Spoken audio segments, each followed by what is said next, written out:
Merhaba arkadaşlar. Bugün yeni kanala sesleniyorum. Neden tipim böyle diyorsanız Minecraft'ın karakteri böyle. Böyle başlangıç yapmak istedim. Şimdi bakalım etrafımıza gezelim. Bu bizim ilk videomuz, tanıtım videosu. Ben olacağım bir tek. Öyle. Öylesine kanal koydum. O kim lan? Bekleyin. Sabah. Heh, ne oldu? Ha? Oğlum bu kim lan? Şaban oğlum o. Şaban.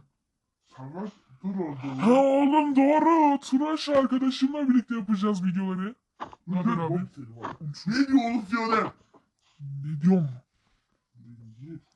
Evet Şabancığım. Ne haber? Abicim bu tip için ilk videomuz ve bu Şaban'ımız için 10 like istiyoruz. Yo billah. Yani 10 like kardeşim, yani bir like'ı ne yapayım? Ha. Büyük O zaman- youtuberlar zor yapıyor. O zaman bunun içinse 100 like istiyoruz. Beyler benim ana kanalım Chester 1545'e abone olmayı unutmayın. Onda da güzel videolar çekiyorum. Evet arkadaşım, ne yapıyorsun yine? Şu yine bir nesim var. Bir Eğer mi oldun mu? bakayım. Oyun çağırmıyor bu sesi. Evet arkadaşlar. Beyler Evet oyun çıkarabilirsem videoya 100 bin like. Şaban usulü. Bak döverim seni. Düzgün oldur la. Koyun. Bu kimin koyunu? Yavru koyun. Pembe toyu eğer çıkarsa videoya 1000 like dersin arkadaşlar. Abicim bu kadar koyunla biz koyun cenneti yaparız ya. Evet evet. Evet. Koyun cennetine hoş geldiniz. Bekle ya abicim. Hadi oğlum pembe. Hadi. Şimdi şuradan boya alayım. Beyler ben şimdi çok değişik bir şey yapacağım. Evet. Veya büyük Rena'yı toyu çıkarsa bu videoya 100 bin like dersin. Aa pembe koyun var şurada. Nerede? Burada. Bak burada. Oha! Oha! Çıkmış arkadaşlar! Arkadaşlar videoya 1000 like dersin. Arkadaşlar çıkmaz. Arkadaşlar! Ya! Aa! Aa! Çıktı. Oğlum ben seni trolledim ya, onu pembe boyayla boyamıştım. Nasıl bilmiyorsun? Bir dakika videoyu bitirme. Videoyu bitirme. Son bir tane daha. İsim var bunlarda. Ben bunların ne için deseniz zannediyorsunuz. Aa TNT koyuyor.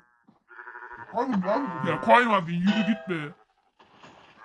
Oğlum o sesler ne? Her yeri patlatıyor bir de. Beyler şu jeb şeyini yapacağım. Jeb. Lan simit ikiti nerede? Şimdi mi kaldı? Evet arkadaşlar. Koyunları cehenneminin dibine götüreceğim. Evet şimdi şuradakine bir tane basalım. Evet şöyle. Oğlum jebime ne oldu lan benim? Tatlı lan. Ölüm lan. Beyler benim tablette bir sıkıntı var, anlamadım. Ne yapıyorsun lan Dın sen? dın. Jeb. Allah belanı vermesin senin. Bir dakika. Evet arkadaşlar.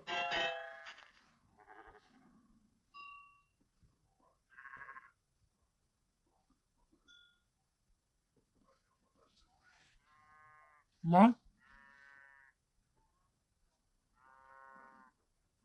Arkadaşlar minik bir teknik sorun çıktı.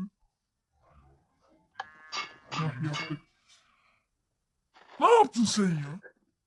Bak onu patlatırsan Bir dakika bir dakika. ha, adam içinde Evet. patlarsa kaç. Koyunlar kaçın! Koyunlar kaçın, TNT geliyor. Triple time. Neyse. Beyler ama pembe koyun. Bekle şunun yanına da cep koyayım. Nerede Jeb. nerede? Cep. Pembe pembe pembe. Bir dakika dur. Abi niye çalışmıyor cep ya? Oh, oh. Oğlum senin rengarenk olman gerekmiyor mu? O beton. Ha bekle tam tersi olmasın. Ha ha ha. Pembe toyu Cep. öldürelim. Böyle mi oluyor? Bekleyin arkadaşlar. Benim kafa karıştı. Sen böyle mi oluyor? Evet tam tersi oluyormuş. Şimdi merhaba Oha! koyun abi. Dünyada ilk bir tane toy buldum. Hemen bunu öldürelim. Abicim oyun kastı. Evet ilk videomuzdan bu kadardı. Şimdi herkese hoş geldin diyoruz. Hoşça kalın. TNT'lerle evimizi yıkıyoruz. Hadi bay bay.